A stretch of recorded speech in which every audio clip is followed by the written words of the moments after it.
press the bell icon on the YouTube app and never miss another.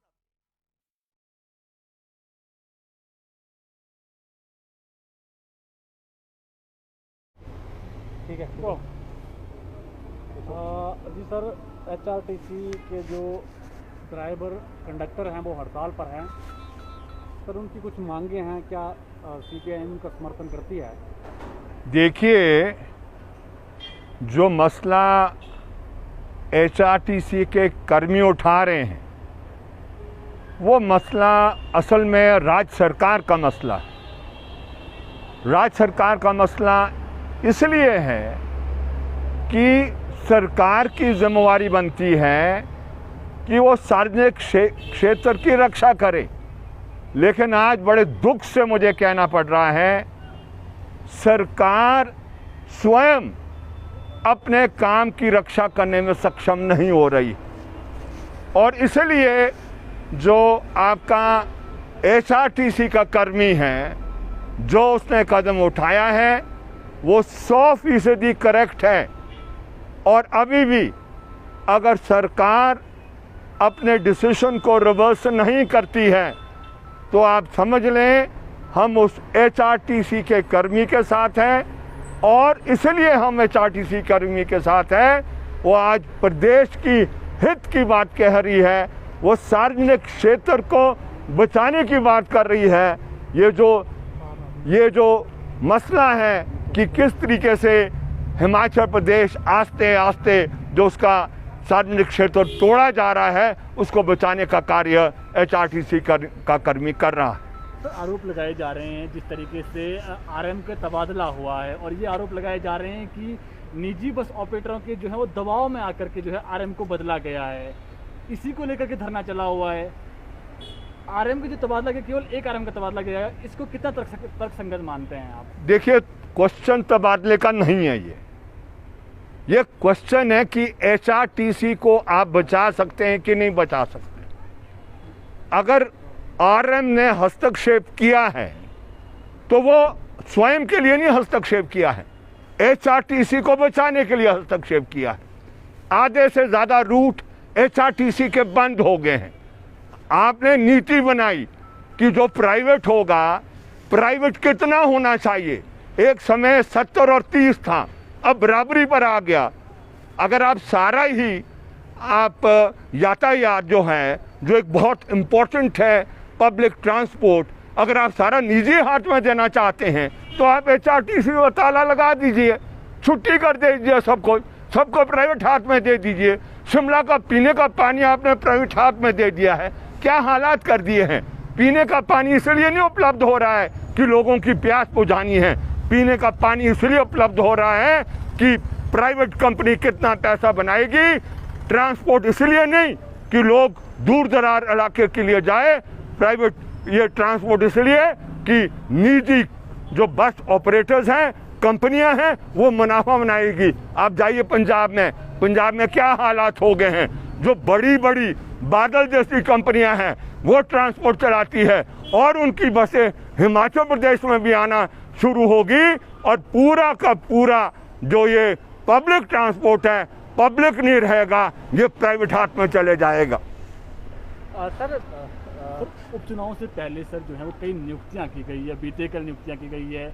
ऐसे में एक उप सचेतक की नई पोस्ट जो है वो निकाली गई है। हालांकि मुख्य सचेतक की पहले पोस्ट थी वो कल जो है भर दी गई है, एक नई जो है उप सचेतक की नई पोस्ट निकाली गई है। ये तर्कसंगत मानते हैं जिस तरीके से कोरोना काल चल रहा है, फाइनेंशियली भी जो सरकार है वो इसमें नहीं है कि कोई नई पोस्ट जो है क्रिएट की जाए, कितना तर्कसंगत मानते हैं? जब तो आती है बात कि कर्मचारी का जो पेंशन है देने की बात, तो सरकार तर्क देती है कि धन की कमी है।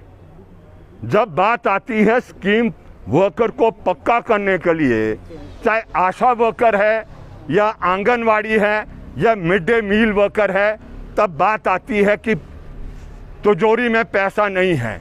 लेकिन जब अपने चहेतों को आपने पोस्टें देनी हैं तब वो तिजोरी सरकार की खाली नहीं होती है।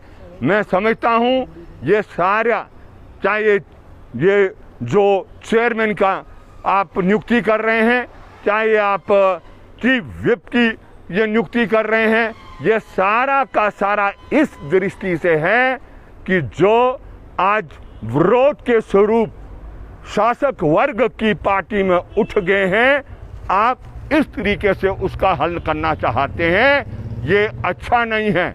आप जो भी करना चाहें आप कीजिए, वो आपको खुली अनुमति है, लेकिन पब्लिक एक्सचेकर पर बर्डन डाल के आप करोगे, ये बोझ जनता पर ये अल्टीमेटली पड़ेगा, जो मैं समझता हूँ सरकार को पुनर्विचार इस प्रश्न को लेकर करना चाहिए। सर, मुख्यमंत्री दौरे पर दौरे अब कर रहे हैं और घोषणाएं भी हो रही हैं। शिमला में भी बड़ी बड़ी घोषणाएं हुई हैं, कुल्लू में भी हुई है। क्या कहना चाहेंगे, क्या ये चुनावी मोड़ की घोषणाएं हैं या इसके पीछे विकास कोई एजेंडा है? देखिए, समय बताएगा। विकास होना चाहिए और जो प्रशासन है जितना नज़दीक लोगों के जा सकता है वो होना चाहिए, लेकिन चुनाव से पहले आप ये घोषणाएं कर रही हैं तो ये एक आशंका निश्चित रूप से लोगों के मन में उठ रही है। आज से पहले तो ऐसा हुआ नहीं कि एक ही चुनाव हल्के में दो सब डिवीज़न मिल गए हैं, आज से पहले तो हुआ नहीं। अब ये तुरंत कैसे हो गया है, तो डेफिनेटली एक डाउट रेज करता है और ये जेन्युइन डाउट लोगों के मन में है। 2 अगस्त जो है मानसून सत्र शुरू हो रहा है, क्या मुद्दे उठाने वाले हैं आप विधानसभा के पटल में? देखिए, मुद्दे ही मुद्दे हैं। आप पूछे कौन सा मुद्दा नहीं उठेगा, सारे मुद्दे उठने वाले हैं।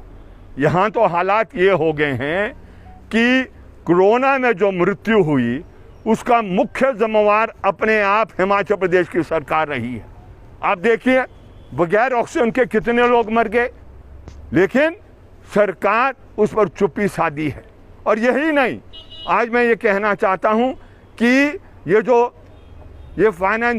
जो आपका पे कमीशन आया है, उस पे कमीशन में जो आपके अग्रणी श्रेणी के वॉरियर रहे हैं कोरोना के, उनकी तनख्वाह आप घटा रहे हैं।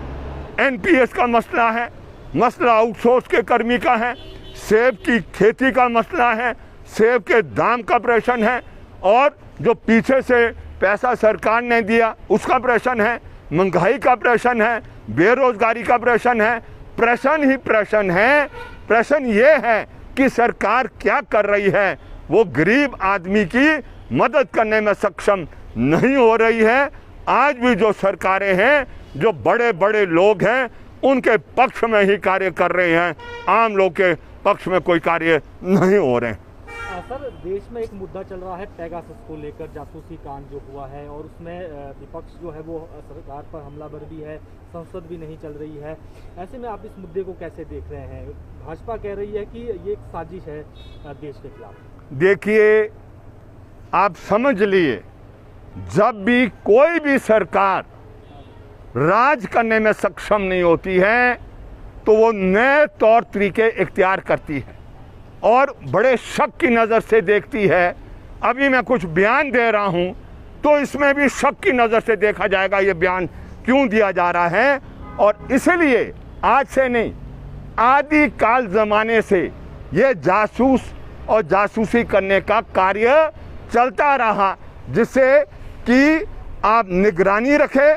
और क्या कहते हैं, आज के युग में जनवाद इसकी अनुमति नहीं देता है, एक आपका संविधान इसकी अनुमति नहीं देता है।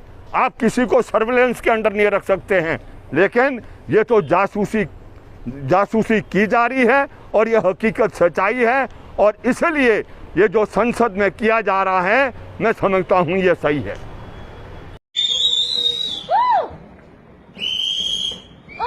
क्या कर रहे हैं?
हेलो, मैं अमित कुमार नेगी, एवरेस्टर।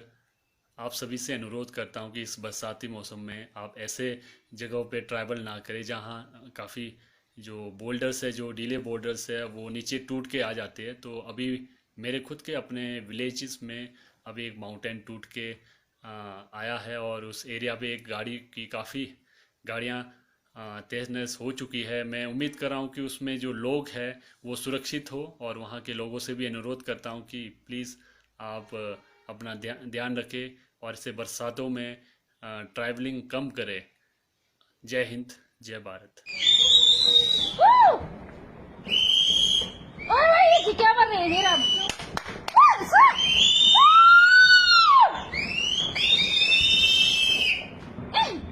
हेरा हेरा ग्रे का हेवन ग्रे ये ग्रे हेवन नीचे जो ये